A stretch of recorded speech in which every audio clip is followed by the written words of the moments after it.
ပဲပြန်ချမ်းလူပြီးတို့ရှိရာကိုပြန်ငယ်တော့နေသင်ဒီဝေတွေ့တော့မယ်နေ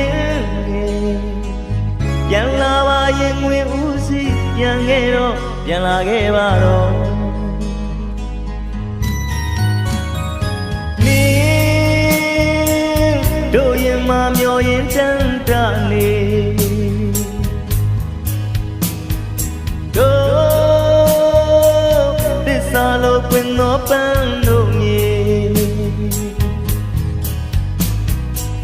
ပြန်လာပါနေရဟောင်းစီကိုနေကြီးပြတန်းတဲ့လမ်းနဲ့သင်ပန်းတို့ကြိုးဆောင်နေတယ်